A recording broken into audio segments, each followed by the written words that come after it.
Bonjour, mes bien-aimés, partout où vous trouvez en ce moment.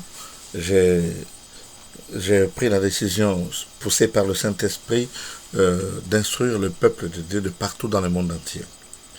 Dès que vous recevez ce message, si vous êtes convaincu que c'est la vérité, propagez cette vidéo, partagez, likez, si vous voulez. Ce que nous aimerons, c'est que la parole, la vérité soit prêchée partout et que la vérité puisse parvenir aux oreilles de tout le monde, afin que personne ne puisse dire que je n'ai jamais entendu, je n'ai jamais vu. Les choses que je vous enseigne, la prédication que je fais, ce sont des choses que j'ai vues moi-même. J'ai vécu moi-même et j'ai palpé ça. J'ai entendu. Et ce sont des choses révélées qui aident tout un chacun de nous, celui qui croit que Jésus-Christ est le Seigneur et le Sauveur. L'évangile du royaume des cieux. C'est quoi l'évangile du royaume des cieux? L'évangile, nous l'appelons une bonne nouvelle.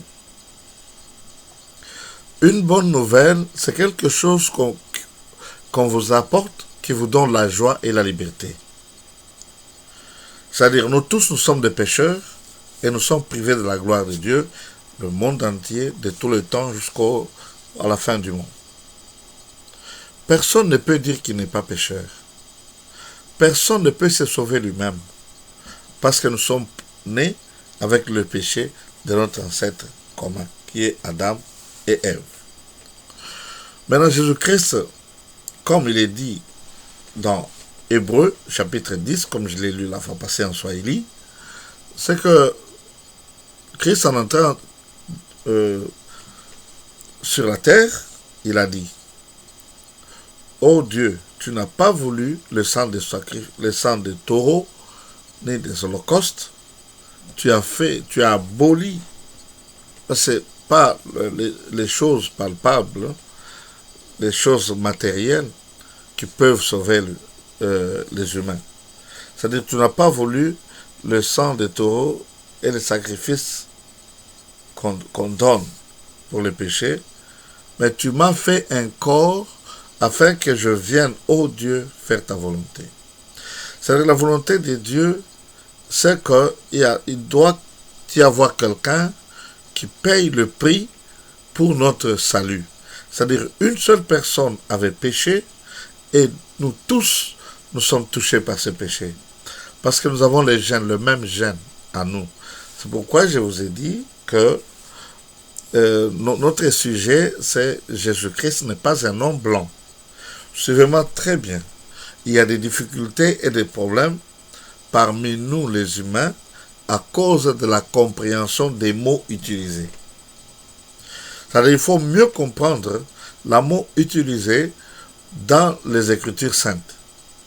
Ça signifie quoi et dans son contexte. Et quand Dieu vous donne la révélation, vous comprenez. En Genèse, parce que tous mes enseignements seront tournés sur Genèse chapitre 1 et chapitre 2, la création de l'homme et le péché d'Adam. Parce que je vous ai dit que la création de l'homme était en deux étapes. Dieu a dit: créons l'homme, faisons l'homme à notre image, selon notre ressemblance. C'est-à-dire l'homme, c'est l'image de Dieu. L'homme se ressemble à Dieu. Pourquoi est-ce qu'on dit à notre ressemblance? C'est parce que nous sommes différents de Dieu, mais nous sommes semblables à lui. C'est-à-dire nous sommes l'image, c'est-à-dire la projection, le reflet de Dieu. Tel que Dieu est, nous sommes. Quand on nous voit, on voit Dieu. On voit comment est Dieu. On voit notre comportement, nos paroles, nos pensées, nos actions. On voit Dieu. C'est comme, nous sommes comme un miroir là où les humains viennent voir la face de Dieu. Mais il y a quelque chose, tout au long de mes enseignements, ça prendra du temps, qu'il faudrait que vous puissiez comprendre. Quand il a dit dans Genèse, chapitre 1, il a dit ceci: faisons l'homme à notre image, selon notre ressemblance. L'homme et la femme, il les créa. Il dit faisons l'homme, mais l'homme et la femme, il les créa. Dieu est esprit, nous sommes esprit. Dieu est invisible aux choses matérielles et nous sommes invisibles aux choses matérielles depuis la création. Parce que tout ce que nous faisons, il faut toujours retourner à la création pour voir est-ce que c'était ainsi quand Dieu a créé. Et au chapitre 2, c'est la matérialisation de la création de Dieu. C'est-à-dire Dieu a pris ce qu'il a créé, il l'a matérialisé. Il l'a formé, comme dans Hébreu, il est dit que tu m'as fait un corps pour que je vienne faire ta volonté. C'est-à-dire, il fallait maintenant que Dieu puisse faire un corps pour l'homme. Et c'est là la différence. Dieu n'a pas un corps matériel, nous avons un corps matériel. Il a pris de la poussière du sol, il a formé une statue, et cette statue, il a mis là-dedans l'homme qu'il avait créé. Rappelez-vous très bien, il a dit, faisons l'homme à notre image, selon notre ressemblance, l'homme et la femme, il les créa. C'est-à-dire, il a mis dans cette statue l'homme et la femme qu'il a créé. C'est-à-dire, il a mis l'esprit là-dedans. Quand le corps a reçu l'esprit, le corps est devenu vivant. C'est un corps inerte, c'est une statue qui ne voit pas, qui n'écoute rien, qui ne marche pas, qui ne bouge pas, qui ne parle pas, qui ne réfléchit pas. Maintenant, quand on a mis l'homme qui a été créé à l'image de Dieu selon sa ressemblance, le corps est devenu une âme vivante. Ici, on ne parle pas de trois personnes, non. On parle de l'homme que Dieu a créé. Il l'a mis dans un corps que Dieu a formé et le corps est devenu une âme vivante. En sorte que le corps peut sentir le froid ou la chaleur, peut sentir l'odeur, peut voir au travers les yeux, peut parler au travers de sa parole, peut écouter les choses que Dieu a créées en matériel. Quand Dieu a créé le ciel et la terre, il a séparé les eaux d'en haut avec les eaux d'en bas. Et l'espace vide, Dieu l'a créé, Dieu a transformé cet espace vide en ciel. Et c'est là qu'il a mis le ciel. De sorte qu'il y ait de l'eau en haut du ciel et en bas du ciel. Maintenant, les eaux d'en bas, Dieu a prononcé une parole qui s'est matérialisée. Il a dit que les continents ou que les secs apparaissent. Le sec est apparu sur l'eau. Comprenez-moi très bien, je répéterai de temps en temps pour que vous puissiez comprendre. Mon problème, ce n'est pas que vous enseignez, mais vous enseignez pour comprendre. Quand vous comprenez, vous allez croire, et quand vous croyez, vous serez libre. Parce que vous ne pouvez pas croire en des choses que vous n'avez pas compris. La foi n'est pas aveugle. La foi est réelle. On croit aux choses qui sont réelles et véritables. Nous ne croyons pas aux choses imaginaires. Nous ne croyons pas aux choses, aux racontards. Ce sont des choses réelles que nous avons entendues, que nous avons vues, que nous avons vécues et nous vous annonçons étant une vérité. C'est-à-dire, maintenant, quand l'homme que Dieu avait formé de la poussière du sol est devenu une âme vivante, il l'appelle Adam. C'est-à-dire, Adam était Adam quand l'esprit a été mis à l'intérieur. Écoutez-moi très bien. Maintenant, il a fait dormir Adam, il a pris une côte, il a formé une femme qu'on appelle Ève, c'est-à-dire la source de la vie.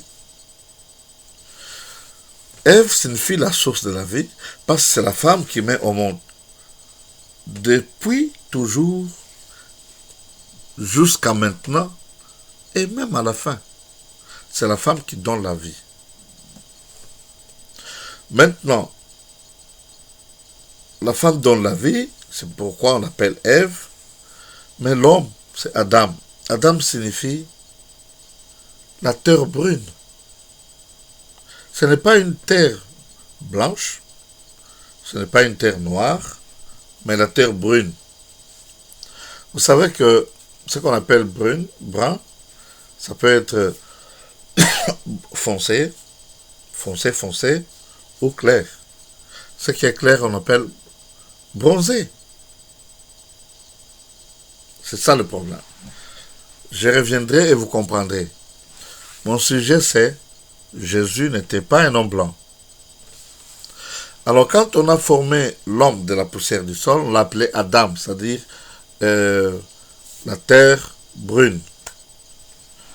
Bon, nous savons, nous tous, nous avons étudié ça en histoire, que l'homme est apparu en Afrique et on a découvert ces ossements en Tanzanie, dans la vallée de l'Oldoué, que moi je peux appeler dans la vallée de Ilunga. Ça, c'est Oldoué, c'est en anglais. Moi, je peux nommer ça aussi. Parce que nous avons le pouvoir de nommer, nous les humains. Vous nommez vos enfants, les enfants nomment leurs enfants, ainsi de suite. Si quelqu'un vous nomme, il domine sur vous. Vous comprendrez ça plus tard. Nous avons lu dans Hébreux chapitre 6, quand la Bible dit « Tendons vers les choses spirituelles, la nourriture pure, et laissons les éléments et le fondement de la foi. » C'est-à-dire, pour que vous puissiez comprendre les choses de Dieu, qu'on appelle les choses spirituelles, il faut d'abord avoir une base. Et cette base est bien déterminée, telle que nous l'avions lu en Swahili. C'est dans Hébreux chapitre 6 et au verset 1. Je vais lire pour que vous puissiez comprendre. Je référerai toujours au chapitre 1 de Genèse et chapitre 2 et aussi Hébreux chapitre 6 et chapitre 10. Ici, nous allons lire dans Hébreux chapitre 6 pour comprendre la base de la foi, c'est quoi. Nous avons cru, mais c'est quoi en quoi? Nous avons cru. Oui, nous avons cru en quoi? Nous allons lire dans Hébreux chapitre 6 et le verset 1. C'est pourquoi, laissant les éléments de la parole du Christ, quand on dit ici Christ, ce n'est pas un nom comme Ilunga, Kabeya, non. Le Christ ici, c'est le Messie. C'est lui qu'on a envoyé pour nous sauver. C'est ça, les éléments de la parole du Christ. C'est ce que lui nous a enseigné. Bon, les éléments de sa parole, c'est quoi? Il dit, laissons ça, tendons à ce qui est parfait. Parce que nous sommes appelés à devenir parfaits, semblables à Dieu. Parce qu'il nous a créés, il nous a créés à sa ressemblance, et nous sommes son image. Nous devons refléter ce qu'il est. C'est pourquoi ici on dit, tendons vers les choses parfaites. Parce que nous devons devenir parfaits. Nous ne sommes pas parfaits, mais nous serons parfaits. Alors, maintenant, sans poser de nouveau le fondement de la foi. C'est-à-dire, si on a déjà posé le fondement, on continue à construire. Maintenant, le fondement lui-même, c'est quoi? Si la fondation n'est pas bonne, et la maison va s'écrouler. Si c'est le renoncement aux œuvres mortes, c'est la première chose. La deuxième chose, la foi en Dieu. Ensuite, la doctrine des baptêmes. Ensuite, l'imposition des mains. Ensuite, la résurrection des morts et le jugement éternel. C'est ça la base de la foi. C'est ça la base. Nous croyons. Nous croyons en quoi? En ce que je viens de dire. La première chose qui est importante et essentielle, c'est le renoncement aux œuvres mortes.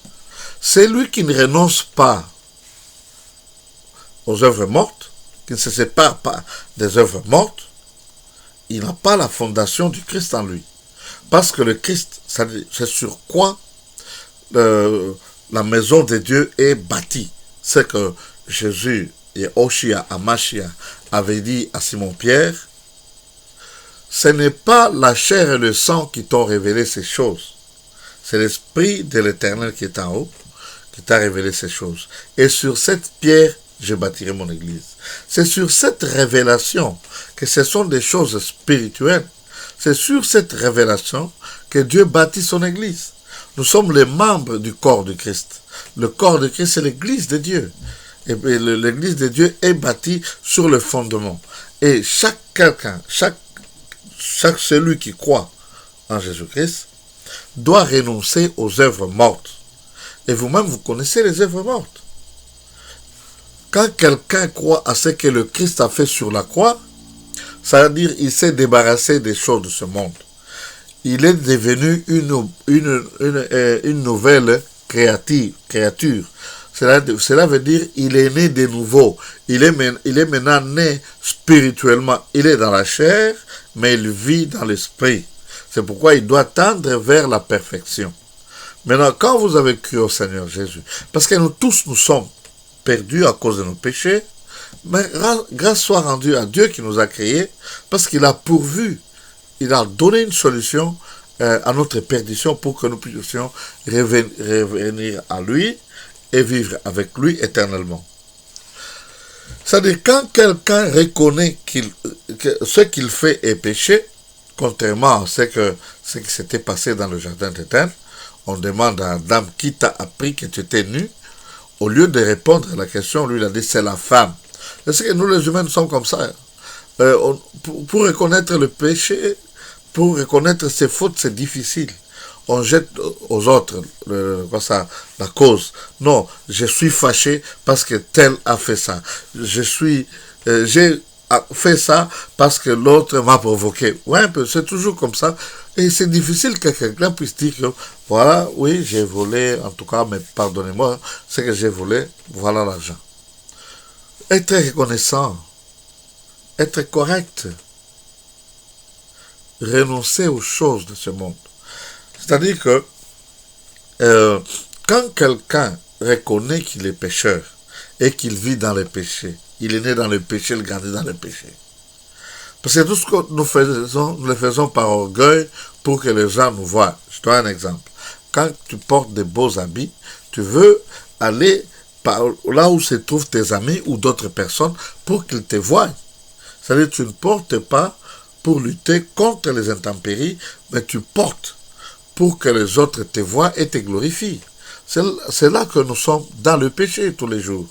Tout ce que nous commettons. C'est pourquoi il faut toujours se repentir, demander pardon, Seigneur. Reconnaissez que nous sommes des pécheurs. Si vous reconnaissez que vous êtes des pécheurs, alors à ce moment-là, Hébreux chapitre 10 entre en action. C'est-à-dire, il s'est fait chair, c'est-à-dire, un corps lui a été fait pour qu'il vienne sur la terre s'offrir un sacrifice pour le salut de nos péchés, de nos âmes, pour que nous soyons sauvés. C'est-à-dire que c'est gratuitement que nous sommes sauvés. C'est comme qui dirait quelqu'un qui est emprisonné à cause qu'il avait volé quelques millions de dollars. Maintenant, un milliardaire ou un roi, il vient, il surgit, il dit non, j'aime cet homme, pour qu'il soit libéré, qu'est-ce qu'il faut? On lui dit, il faut 15 millions de dollars. Il paye les 15 millions de dollars et il s'en va. Maintenant, lorsque vous êtes en prison, il faut que cette nouvelle puisse vous parvenir. Si vous ne connaissez pas ce qui s'est fait dans les bureaux, vous allez mourir en prison. Mais si quelqu'un vient vous dire que le roi ou tel riche a payé pour vous, cela est une bonne nouvelle. Je crois que vous comprenez la bonne nouvelle. C'est ça, c'est une bonne nouvelle. Maintenant, ici, nous parlons de la bonne nouvelle du royaume des cieux. On vous apporte la nouvelle. On dit que Jésus-Christ, celui que vous appelez Jésus, a payé le prix de votre salut. Maintenant, c'est à vous de signer le formulaire que j'accepte cette offre et je quitte. Maintenant, si vous signez et que vous demeurez toujours en prison, vous ne faites aucun pas pour sortir, vous allez demeurer toujours en prison. Lui, il a fait sa part, il a payé. Il faut que quelqu'un puisse venir te dire qu'on a payé pour toi. Et toi aussi, tu fais ton action. Ton action, c'est quoi? Tu acceptes, tu signes. C'est ça la repentance. Quand tu te répands, c'est-à-dire que tu signes, tu acceptes que le Christ a payé pour toi sur la croix. Maintenant, il faut que tu quittes toi-même. On ne viendra pas te forcer de quitter de la prison. On va te demander de quitter parce que tu es libre. Sors dehors, tu es un homme libre. Mais si tu refuses, tu seras toujours en prison. C'est pourquoi il y a beaucoup de gens qui sont en prison, qui sont toujours dans le péché et qui se sont repentis. Maintenant, il faut que vous puissiez faire un pas, sortir dehors. Alors, vous comprenez ce que je vous dis? C'est très important et très profond. Vous êtes fait de la poussière du sol, mais c'est vous seulement votre corps. Mais vous êtes un esprit dans le corps. Et ce corps est devenu une âme. Et c'est cette âme qui vous induit en erreur. J'ai des cheveux blancs, je vais les rendre noirs. Qu'est-ce que j'ai dit à Dieu? Qu'est-ce que j'ai dit? Je lui dis, Seigneur, tu n'es pas un esthéticien. Pour que je sois beau, il faut que j'ai des cheveux noirs. C'est grave. Oui, c'est bien de faire la beauté pour nous-mêmes. C'est pas pour que les autres nous voient. Parce que nous sommes tels que nous sommes, malgré ce que nous pouvons faire. Vous utilisez des produits antiseptiques pour devenir bronzé, mais Dieu sait que vous n'êtes pas bronzé. Vous trompez aux gens. Et pourquoi est-ce que vous faites ça? Parce que pour vous, il faudrait que vous soyez bronzé. Et Dieu a mal fait de faire de vous un noir. Et malgré que le noir n'existe pas, c'est dark brown. En anglais, on peut dire ça. C'est-à-dire que quand Dieu a créé, et la Bible le dit, il y eut un matin, il y eut un soir, et Dieu a vu que ce qu'il a fait était très bon. Tel que tu es là, c'est toi qui crois que tu es laid ou laide. Tu es très beau devant les anges, devant Dieu, et devant ceux qui ont cru au Seigneur. Ceux qui sont passés de la prison à la liberté, de la mort à la vie, du péché à l'amour de Dieu. Je crois que vous comprenez. C'est-à-dire, votre chair a été faite de la poussière du sol, mais vous-même, vous êtes le reflet de Dieu. Vous rassemblez à Dieu. C'est pourquoi, quand vous commettez un péché, vous sentez mal dans votre cœur. Ça, c'est le fondement, le premier fondement, renoncement aux œuvres mortes. Le deuxième, que je vais continuer demain, c'est la foi en Dieu. Personne ne peut s'approcher de Dieu sans croire qu'il est Dieu.